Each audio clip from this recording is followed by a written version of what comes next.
A video recording. Hey, look. What? Do you think that it always had people, like, do you think it was built with an underground? Did they do that back then? Or is this more modern? We are at the Louvre in Paris, and what is today? Friday the 9th of May, 2008. And we're standing in the queue, which is rather long, but it's going to be, of course, just breathtaking. It already is. Yeah, there's the pyramid.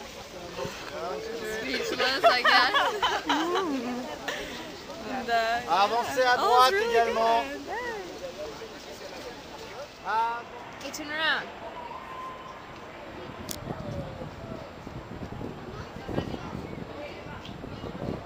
Give us some commentary on your experience.